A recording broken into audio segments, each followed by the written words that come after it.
நண்பர்களுக்கு வணக்கம். ஸோ நம்ம சொல்லிக்கிட்டே இருந்தோம், சொல்லிக்கிட்டு இருக்கிறதா நடந்துட்டு இருக்கு. எப்படின்னு பார்த்தீங்கன்னா, குட் பேட் அக்லி அண்ட் விடாமுயற்சி. அஜித் அவர்கள் இறங்கி ஆடினார்னா அவருடைய பிஸ்னஸ் வந்து வேற லெவல் பீக்குக்கு போகும். நம்ம படித்து சொல்லிட்டு இருந்தோம், அதுதான் நடந்துட்டு இருக்கு. ஏன்னா அவர் என்ன பண்ணுறாரு, என்ன ஏது, அடுத்து முடிவு பண்ண மாட்டாரு, அடுத்து என்ன படம் பண்ண போறாருன்னு எப்போ பார்த்தாலுமே அவருடைய ரசிகர்களையும் சரி, மக்களையும் சரி, அவரை பிடிச்சவங்களையும் சரி ரொம்ப குழப்பத்திலே வச்சுட்டு இருந்தாரு. சரி, இப்போ அப்படி என்ன பண்ணிட்டாரு? உடனே வந்து நிறைய எதுவாக கொடுத்துட்டாரா, நிறைய அப்டேட்ஸ் கொடுத்துட்டாரா, நிறைய வெளியில வந்து நிறைய பேசிட்டாரா, வச்சுட்டாருன்னா எதுவுமே இல்லை. அதாவது பேக் டு பேக் ஒரு படம் வந்து அந்த படம் முடியறதுக்குள்ள இன்னொரு படத்தோட அப்டேட் தான் வந்திருக்கு. அதுக்கு உண்டான கிரேஸே பாருங்க. அதாவது ஒரு ஆடியோ லான்ச் வச்சு பேசல, ஒரு வெளியில வந்து ரசிகர்களை சந்திக்கல, ரசிகர்களுக்கு கை காட்டல, இல்ல ஒரு ரசிகர்கள் மீட் நடத்தல, இல்ல வந்து அரசியல் அந்த ஆங்கிளே ஒரு கிடையாது, இல்ல ரசிகர் மன்றம் மக்கள் மன்றம் அந்த ஆங்கிளும் கிடையாது. அந்த ஆங்கிள் எதுவும் இல்லாம ஒன்றும் இல்லை, வெறும் ஒரு படம் முடியறதுக்குள்ள இன்னொரு படத்தினுடைய அப்டேட்டை ஏறக்குறைய ரொம்ப வருஷம் கழிச்சு கொடுத்துருக்கிறாரு. அதுக்கு உண்டான கிரேஸ், அதாவது அதுக்கு உண்டான ரசிகர்களுக்கு நடுவில் சினி இண்டஸ்ட்ரியில அந்த அப்டேட் கேட்கிற அந்த அஜித் வெறியர்கள், அஜித் ரசிகர்களோட கிரேஸ் அப்படின்றது நமக்கு தெரியும். பிஸ்னஸ்ல என்ன கிரேஸ்ன்னு பார்க்கலாம் அப்படின்னு. அதாவது இந்த அப்டேட் வந்து பேக் டு பேக் வந்ததுனால அதனுடைய இம்பாக்ட் எப்படி அஜித் அவருடைய படங்களுக்கு வர்ற படங்களுக்கு அப்படின்னு பார்க்கலாம் அப்படின்னு சொல்லி, சரி நமக்கு தெரிஞ்ச சோர்சஸ் வச்சு ஒரு சில இன்ஃபர்மேஷனை கலெக்ட் பண்ணோம், அதை உங்கள்கிட்ட ப்ரெசென்ட் பண்ணலாம் சரி யோசிச்சோம். ஸோ அதுதான் இந்த வீடியோ. இப்போ என்னன்னா, அவருக்கு ஆட்டோமேட்டிக்காக நமக்கே தெரியும், அவருக்கு வந்து இந்த வெளியில வந்து ப்ரமோட் பண்ற பழக்கங்கள் கிடையாது. இல்லை ஒரு ப்ரமோஷன் கம்பெனி வச்சு, இல்லை மார்க்கெட்டிங் கம்பெனி வச்சு, இல்லை ஒரு வீடியோ எடுத்து போட்டேன் வச்சேன்னு எந்த ஒரு இதுவும் கிடையாது. அவர் பாட்டுக்கு அவர் வேலையை பார்த்துட்டு இருப்பாரு, சுற்றி இருக்கிறவங்க வீடியோ எடுத்து போட்டோ எடுத்து போட்டா உண்டு. இல்லை அவருடைய ஃபேன்ஸ் அவர் எங்கேயாவது அவர் போகும்பொழுது ஒருவேளை சந்திச்சாங்கன்னா பார்த்து போட்டோ எடுத்து போட்டாங்கன்னா உண்டு. இது மட்டும்தான் அஜித் அவர்களை சம்பந்தப்பட்ட அப்டேட்னு வைங்களேன், வேற அப்டேட்டே கிடையாது. அப்படின்னு இருக்கும்பொழுது இந்த அப்டேட் வந்த உடனே பாத்தீங்க அப்படின்னா ஏறக்குறைய பிசினஸின் உச்சத்துக்கு போயிட்டாரு. தமிழ் சினிமாவில் சூப்பர் ஸ்டார் ரஜினிகாந்துக்கு அடுத்த டியர் ஆக்டர்ஸ், அதாவது ஒரு விஜய் அவர்கள், ஒரு சூர்யா அவர்கள், ஒரு விக்ரம் அவர்கள், ஒரு அஜித் அவர்கள், இந்த டியர் எடுத்துக்கிட்டோம்னா இந்த டியர்ல ஏற்கனவே பாத்தீங்க அப்படின்னா விஜய் அவர்கள் நம்பர் 1 பேசப்பட்டது.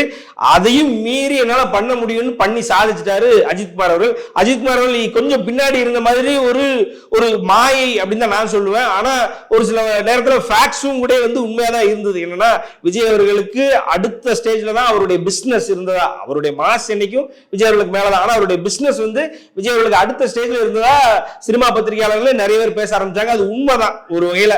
ஆனா சரி, அதை எப்படிதான் மேல கொண்டு வரணுமே அஜித் வெறியர்கள், அஜித் ரசிகர்கள், விஜய் அஜித்தை பிடிச்சவங்க யோசிச்சுட்டே இருக்கும் பொழுது ஒரு அப்டேட் தான் கொடுத்தாரு. ஆட்டோமேட்டிக்கா இன்னைக்கு வந்து பிசினஸ் உடைய பீக்குக்கு வந்துட்டாரு. ஏறக்குறைய வாரிசு லியோலாம் அடிச்சு தூக்கிட்டாரு ஒரே ஒரு அப்டேட்டை வச்சு. அப்படிதான் நம்ம அதை பார்க்க வேண்டியதா இருக்கு. சரி, என்ன அப்படி நடந்திருக்கு அப்படின்னு பார்த்தா, படத்தினுடைய digital rights and satellite rights, digital rights satellite rights எவ்வளவு போயிருக்கு அப்படின்னு பார்த்தா, டிஜிட்டல் ரைட்ஸ் நெட்ஃபிளிக்ஸ் வந்து 95 crores அப்டேட் பண்ணிருக்காங்க. சரி, 95 crores அப்டேட் பண்ணிருக்காங்களே, இது கம்மியா கூடவா அப்படின்னு அது ஒண்ணு பார்ப்போம். ரெண்டாவது பாத்தீங்க அப்படின்னா, படத்தை வந்து சன் டிவி கிட்டத்தட்ட 75 கோடிக்கு பேசிட்டு இருக்காங்க. சேட்டலைட் ரைட்ஸ் வந்து கிட்டத்தட்ட 75 கோடிக்கு பேசப்படுது. இது வந்து குட் பேட் அக்லிக்கு. குட் பேட் அக்லி பாத்தீங்க அப்படின்னா போஸ்டர், அதாவது ஃபர்ஸ்ட் லுக் போஸ்டர் மட்டும் தான் வந்தது. ஃபர்ஸ்ட் லுக் போஸ்டரை பார்த்துட்டு வெறுமனே அந்த போஸ்டரை வச்சுக்கிட்டு மட்டுமே நெட்ஃபிளிக்ஸ் வந்து 95 crores. இதை நம்ம பழைய வீடியோல பேசணும். அதாவது கோட் படத்துல ஏற்கனவே பிரசாந்த், இன்னும் ஒரு 10 நடிகர்கள், அது போக வெங்கட் பிரபு, அது போக விஜயகாந்த் ரீக்ரியேட் பண்ணி கொண்டு வராங்க. அப்புறம் அஜித் இருக்கிறாரு, பிரபுதேவா இருக்கிறாரு, இதெல்லாம் இருந்து ஹீரோயின் அப்படி இப்படின்னு ஒரு பெரிய பட்டாளமே இருந்தும் ரொம்ப நாள் கழிச்சு நெட்ஃபிளிக்ஸ் அக்வயர் பண்றாங்க. அக்வயர் பண்ணும்போது காலையில 100ன்றாங்க, மத்தியானம் 105ன்றாங்க, நைட்டு 110ன்றாங்க. அவங்க அந்த கணக்கு சொல்லிக்கிட்டே இருப்பாங்கன்னு வைங்களேன். அது மாதிரி சொல்லிட்டு இருக்காங்க. இது வந்து கோட்டுக்கு அவங்க சொல்லிட்டு இருக்கும்போது டக்குன்னு பாத்தீங்கன்னா ஐஸ்வரி கணேஷ் என்ன பண்றாரு, ஒரு பேட்டி கொடுக்குறாரு. பேட்டி கொடுக்கும் பொழுது விஜய் அவர்களுடைய ஓடிடி ரைட்ஸ்க்கான வேல்யூஷனே டவுன் ஆயிருச்சு. அதாவது அவர் என்ன சொல்றாரு, 100 கோடிக்கு லியோ வித்தாங்க, 90 கோடிக்கு தான் அவங்களால கோட்டை விற்க முடிஞ்சது. அதுதான் உண்மை. அதாவது விஜய் கூட இத்தனை நடிகர்கள் சேர்ந்துமே அவருடைய வேல்யூவேஷன் டவுன் ஆயிருச்சு அப்படின்னு சொல்லி 90 கோடிக்கு தான் வந்து கோட்டு போயிருக்குன்னு சொன்னாரு. 5 கோடி லீட்ல வச்சிட்டாரு யாரு, அஜித்குமார் அவர்கள் வந்து போஸ்டர் மட்டுமே, ஃபர்ஸ்ட் லுக் போஸ்டர் மட்டுமே ரிலீஸ் பண்ணி கிட்டத்தட்ட இந்தியாவே 10 எரிய விட்டு அதே நேரத்தில் 5 கோடியில ஒரு லீட் வச்சிட்டார். இதுதான் பிசினஸ் பீக்குன்னு சொல்றது. ஒரு அப்டேட் வச்சு அடிக்கிறாரு பாத்தீங்களா. நீங்க அவர் வெளியில வரணும் அவசியம் இல்லை, அவர் எதுவும் கலகலன்னு எதுவும் பண்ணணும், கச்சமச்சான் பண்ணிக்கிட்டே இருக்கணும்னு இந்த குரங்கு மாதிரி குட்டிக்கிறணும்னு அவசியம் இல்லை. சிங்கம் மாதிரி நின்று உரிமை 5 கோடியில் லீட் எடுக்கிறார். அதுதான் அஜித்குமார். இதை தான் நம்ம சொல்லிக்கிட்டே இருந்தோம். ஸோ ஆட்டோமேட்டிக்கா குட் பேட் அக்லி வந்து ஏற்கனவே வரக்கூடிய கோட்டை வந்து அடிச்சிருச்சு. அதுதான் உண்மை. எதுல அப்படின்னா நெட்ஃபிளிக்ஸ்ல. சரி, ரெண்டாவது நம்ம எடுத்துக்கிட்டோம் அப்படின்னா சன் சன் டிவி பாத்தீங்க அப்படின்னா இதுக்கு முன்னாடி வாரிசு எடுத்துக்கிறோம். வாரிசு நாளைக்கு கூட ரிலீஸ் ஆக போகுது. நீங்க யோசிக்கணும், இதுதான் யோசிக்கணும். பாத்தீங்கன்னா போன வாரம் இது வந்து இந்த சம்மர் ஹாலிடேஸ்ன்றதுனால போன வாரம் ஜெயிலர் போட்டாங்க. லியோவையும் சன் டிவி தான் வாங்கி வச்சிருக்காங்க. இந்த வாரம் லியோ போடுறாங்க. லியோ அவங்க போடல, ஏன்னா லியோவுக்கு அவங்க ப்ரெஃபரன்ஸ் கொடுக்கல, வாரிசு தான் போடுறாங்க. இதுதான் வந்து லியோ நம்ம ஃபிளாப்னு சும்மா சொல்லல. லியோ வந்து ஃபேமிலி ஆடியன்ஸ், டிவி வந்து ஃபேமிலி தான். நீங்க என்ன சொன்னாலும் சரி, நம்மளே டிவி முன்னாடி உட்காந்துருப்போம், போன் வச்சுட்டு உட்காந்துருப்போம். அப்படின்றதுனால டிவிக்கு லியோ செட் ஆகுது, ஃபேமிலிக்கும் பெண்களுக்கும் குழந்தைகளுக்கும் லியோ செட் ஆகுதுன்றத முடிவு பண்ணி தான் லியோ தூக்கி போட்டு வாரிசு போடுறான்.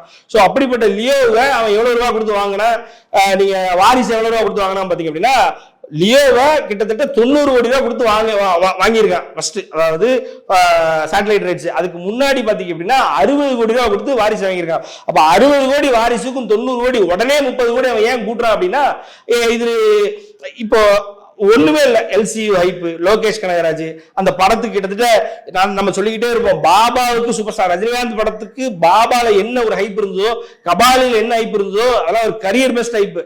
அந்த ஹைப் விஜய்க்கு முதலும் கடைசியமான படம் தான் லியோ தான். அந்த ஹைப் வச்சுட்டு எல்சியூ ஹைப், கமலஹாசன் வராரு, இன்னும் ஷாருக் கான் கேமியா வராருன்னா உட்காந்துருந்தாங்களா, அதெல்லாம் சேர்த்து அந்த படத்துக்கு உருவானது அந்த 90 கோடி. அதை வாங்கிட்டு ரெக்ரெட் பண்ணதை அவங்க வேணா வாங்கிட்டு பாருங்க, நீங்க ஒரு ஒரு ஒரு ஹாலிடே கூட போட முடியல, ஒரு சண்டேக்கு ஈவினிங் கூட போட முடியாத அளவுக்கு ஆயிடுச்சு. ஸோ 60 கோடி வாரிசு வாங்கினாங்க, 90 கோடி பாத்தீங்க அப்படின்னா லியோ வாங்கினாங்க. இப்ப அவங்க வந்து அதாவது குட் பேட் அக்லி ஏற்கனவே விடாமுயற்சி வாங்கிட்டாங்க. அந்த நம்பர்ஸ் நான் உங்களுக்கு கொடுக்குறேன். குட் பேட் அக்லி கிட்டத்தட்ட 90 கோடி பிச் பண்ணிருக்காங்க. அதாவது 90 கோடி கொடுத்தா படம் தருவான்ற அளவுக்கு பிச் பண்ணிருக்காங்க. இப்ப இதுல நம்ம என்ன பார்க்கணும்னா, சரி முந்தல ரைட், லியோவை முந்தல, ஆனா 90 கோடி இத்தனை ஹைப்ப வச்சு 90 கோடி லியோ வெறும் ஆதிக் ரவிச்சந்திரன் யாரை வச்சுமே ஒரு படம் எடுக்கல. விஷால் தான் அவர் எடுத்ததுல ஒரு பெரிய ஆக்டர். சிம்பு ஆஃப்கோர்ஸ் பெரிய ஆக்டர். சிம்பு படம் என்னாச்சுன்னு தெரியும், ட்ரிபிள் என்னாச்சுன்னு தெரியும். நம்ம படம் நல்லா இருந்தாலும், அதாவது படம் பார்க்கறதுக்கு ஒரு மாதிரி சிம்புவை மாசா காட்டியிருக்கிறது, சீன்ஸ் பேக் டு பேக் நல்லா இருந்தாலுமே படம் ஃபிளாப், அதுதான் உண்மை. ஆனா அப்படி பெரிய மார்க்கெட்டே இல்லாத ஒரு டைரக்டர் தான், உண்மை அதுதான். மார்க்கெட்டரி கொஞ்சம் நல்லா இருக்கும். அப்படியான டைரக்டர் வேற பெருசா நீங்க மைத்ரி மூவி மேக்கர்ஸ் பத்தி யாருக்கும் தெரியுமா? யாருக்குமே தெரிய வாய்ப்பு இல்லை. ஒரு சில சினிமா பாக்குறவங்களுக்கு, தெலுங்குல சினிமால பாக்குறவங்களுக்கு மைத்ரி மூவி மேக்கர்ஸ் யாரும் தெரியும். ப்ரொடக்ஷன் கம்பெனி பெருசா வேல்யூஷன்ல எதுவுமே இல்லை. அதையும் மிஞ்சி அந்த படத்துக்கு 90 கோடின்றது இதுதான் பிசினஸ் பீக். இதுதான் ஒரு நடிகனுடைய அவன் உருவாக்கி வச்சிருக்க, அவன் வெளியே வராம அவன் பேரை சொன்னாலே போதும் அப்படின்ற ஒரு மாசு அவர் உருவாக்கி வச்சிருக்கேன்னு சொல்லிக்கிட்டே இருந்தா அதுதான் உண்மை. இன்னைக்கு பாத்தீங்கன்னா சன் டிவி ஏறக்குறைய 90 கோடி அந்த படத்துக்கு உட்கார்ந்துருக்கான். சரி, ஆடியோ ரைட்ஸ் பாத்தீங்க அப்படின்னா ஒரு 16 கோடி பேசிட்டு இருக்காங்க. 16ல இருந்து 18 கோடி. லியோ வந்து 16 கோடிக்கு பண்ணிருக்காங்க. இது வந்து ஒரு 18 கோடிக்கு பண்ணலாம் அப்படின்ற மாதிரி பேசப்படுது. அது வந்து டி சீரிஸ் பேசிட்டு இருக்காங்க அப்படின்னு சொல்றாங்க. அது வந்து இன்னும் முடிவாகல. பட் 18 கோடி ஆடியோ ரைட்ஸ் ரொம்ப பெருசு. நீங்க பாத்தீங்க அப்படின்னா அவருடைய படங்கள்லயும், ஆதிக்குடைய படங்கள்ல பாடல்கள் வரும்பொழுதே அது வந்து நல்லா இருக்கும். நீங்க அந்த கடைசி அனகோண்டா சீன் பாத்தீங்க அப்படின்னா அவ்வளவு சூப்பரா இருக்கும். அந்த மாதிரி அவருடைய பாடல்கள் பேக்ரவுண்டுக்குன்னு ஒரு மவுஸ் இருக்கு. அது வந்து 18 கோடின்றது அது தல அஜித் குமார் இருந்ததுனால கண்டிப்பா வந்து செட் ஆகும் அப்படின்ற மாதிரி 16ல இருந்து 18க்கு வாங்கிட்டாங்கன்னா லியோவை முந்திருச்சு ஆடியோ ரைட்ஸ்ல அப்படின்றதான் உண்மை. சோ இப்படியா அவருடைய பிசினஸ்ல ஏறக்குறைய விஜயை முந்திட்டாரு, அதுதான் உண்மை. நான் தியேட்டரிக்கல் பிசினஸ். இன்னும் தியேட்டரிக்கல் வந்தா எப்படி இருக்கு நீங்க யோசிங்க. நான் தியேட்டரிக்கல்ல ஏறக்குறைய இந்த 95 கோடின்றது, ஏதாவது நெட்ஃபிளிக்ஸ் அக்வயர் பண்ணிருக்காங்க இல்லையா, குட் பேட் அக்லி 95 கோடின்றது அது 1/3 ஆஃப் த படத்தினுடைய பட்ஜெட் அப்படின்னு சொல்றாங்க. படத்தினுடைய பட்ஜெட்டை ஏற்கனவே 1/3 நெட்ஃபிளிக்ஸ் வச்சே கவர் பண்ணிட்டாங்க. இன்னும் பாத்தீங்கன்னா சன் டிவி அந்த படத்தை வாங்கிருச்சு, ஆடியோ ரைட்ஸ் டி சீரிஸ் வாங்கிட்டாங்க அப்படின்னா படத்தினுடைய பட்ஜெட்ல 80% கவர் ஆயிரும்ன்றாங்க. இதுதான் டேபிள் ப்ராஃபிட். பெரிய விஷயமே இல்லை. சூப்பர் ஸ்டார் ரஜினிகாந்த் 80ல இருந்தே பண்ணிட்டு இருக்காரு.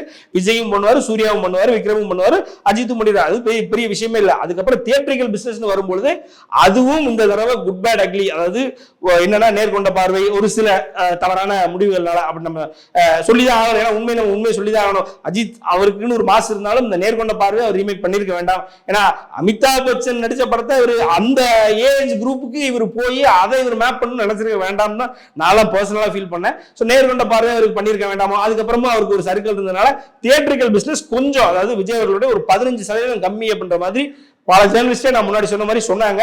ஆனால் இந்த படம் வந்து, இந்த ஒரு படம் வந்து அதை தூக்கி சாப்பிடும் அப்படின்றதுல எந்த மாற்று கருத்தும் இல்லைன்னு எல்லாருமே சொல்லிட்டாங்க. ஸோ தியேட்டரிக்கல் பிசினஸ் வரும்பொழுது தமிழ்நாடு தியேட்டரிக்கல் பிசினஸ் எப்படி, ஏன்னா ஆந்திராவுக்கு அவருக்கு ஏற்கனவே மார்க்கெட் இருக்கு, ஆந்திரால இப்பவே வாரிசோட டபுள் மடங்கு இருக்கும் அப்படின்னு சொல்றாங்க. இன்னொரு தகவல் என்னன்னா, வாரிசு ப்ரொடியூஸ் பண்ண தில்ராஜு தான் அதை அக்வயர் பண்ணுவாருன்னு சொல்றாங்க.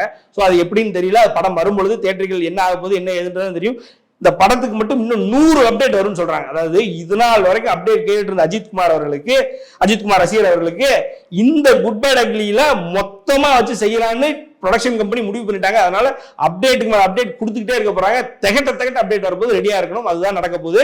இது ஒரு சைட்ல இருக்கு சார். விடாமுயற்சி என்ன நடந்திருக்குன்னு பார்த்தா, விடாமுயற்சிக்கு நமக்கு தெளிவான கரெக்டான இன்ஃபர்மேஷன் வரல. ஆனா அந்த படத்துல விடாமுயற்சி படத்துல வேலை பார்க்குற ஒரு ஏடிட்ட நம்ம பேசும் பொழுது 250 கோடி, அதாவது ஓடிடியும் சேட்டலைட்டும் சேர்த்து 250 கோடிக்கு பண்ணலாம். ஏன்னா மகிழ் திருமேனி அந்த படம் ஆரம்பிக்கும் போது ஒரு கிரேஸ் இருந்தது, அதுல எந்த மாற்றமும் இல்லை. இப்ப ஜூன்ல அந்த படத்தினுடைய ஃபைனல் ஸ்கெடியூலுக்கு போறாங்க. அதுக்குள்ள அந்த படத்தை முடிச்சிட்டோம் வச்சுட்டோம் இது பண்ணிட்டோம் அது பண்ணிட்டோம் இல்ல அந்த படம் வராது அது இதுன்னு இருக்கிறவங்க யாரும் சொல்லிட்டு இருப்பான். நம்ம அதாவது ஃபேக் ரிப்போர்ட்டர்ஸ் அஜித் மேல ஃபேக்கான ரொம்ப தவறான இன்ஃபர்மேஷன் பரப்பன்னு ஒரு கூட்டம் இருக்கு. உங்களுக்கே தெரியும், நம்ம சொல்லதில்ல கோல்டு காயின் கூட்டம். நம்மள மாதிரி அஜித்தை விரும்புறவங்க, அஜித்தை பத்தி உண்மையை மட்டுமே கொடுக்குறவங்க நம்ம ஒரு கூட்டம் இருக்கிறோம். அதை எப்படியாவது தோண்டி துருவி அந்த படத்துல என்னதான் நடந்துட்டு இருக்கு அப்படின்னு பார்த்தா ஒரு நிக்கவும் ஒன்னும் போறது இல்ல. இவங்க வாயில ஃபுல்லா மண்ணுன்ற மாதிரி படம் வேற லெவல்ல ரெடி ஆகி வச்சிருக்கு. ஏறக்குறைய ஃபைனல் ஸ்கெடியூல் முடிச்சு ஒரு வாரத்திலே கிட்டத்தட்ட ஃபர்ஸ்ட் காப்பி கொடுக்குற அளவுக்கு டீம் ரெடியா இருக்கு. இதுல பாத்தீங்கன்னா லைகா ப்ரொடக்ஷன்ஸ் வந்து அஜித் இருந்து பேக் ஆயிட்டாங்க. அஜித்துக்கு லைகா ப்ரொடக்ஷன்ஸ் செட் ஆகலன்னு ஒரு கூட்டம். அன்னைக்கு ஒரு ஜோசியக்கார உட்காந்து என்ன சொல்லிட்டு இருக்கா, அந்த படத்துக்கு வந்து ஐப்பு கொடுக்குறேன் அப்படின்னு சொல்லி அந்த ஆக்சிடென்ட்டை காமிச்சிட்டாங்க. அதை காமிச்சிருக்க கூடாது, அந்த படம் இப்படி ஆயிட்டு இருக்குன்னு சொல்லிட்டு இருந்தா. அஜித்தை எவனாலையும் நிறுத்த முடியாது. அதுதான் கடவுளே நினைச்சாலும் நிறுத்த முடியாது. அதுதான் அஜித். இல்லைன்னா கை காலு முட்டி எல்லாமே உடஞ்சு ஒரு மனுஷன் இந்த அளவுக்கு வராரு அப்படின்னா அது வந்து சாத்தியம் இல்லாத ஒரு விஷயம். அதை சாத்தியப்படுத்தினவர் அஜித். அதனால இதெல்லாம் பெரிய விஷயம் இல்ல. விடாமுயற்சி என்ன கேட்டா, நான் கேட்ட எனக்கு வந்த தரவுகளின்படி 250 கோடி அந்த படம் வந்து நான் தியேட்டரிக்கல் பிசினஸ், அதாவது OTT, audio rights and as well as satellite rights 3 சேர்த்து 250 கோடிக்கு பண்ணிட்டாங்கன்னு சொல்றாங்க. ஆனா அந்த படத்துக்குன்னு ஒரு டீசர் கட் பண்ண போறாங்க. அதை பத்தி அந்த ஏடி அந்த பையன் சொல்லும் போது சொன்னா, அந்த படத்துக்கு ஒரு டீசர் கட் பண்றாங்க.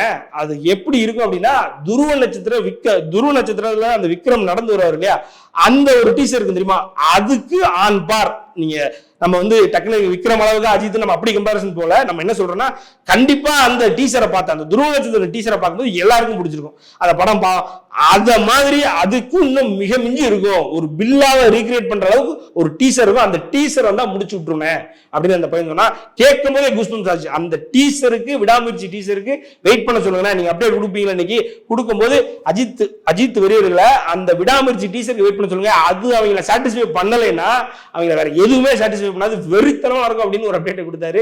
எனக்கே அது கேட்கும்போது புல் அரிச்சு பார்ப்போம்.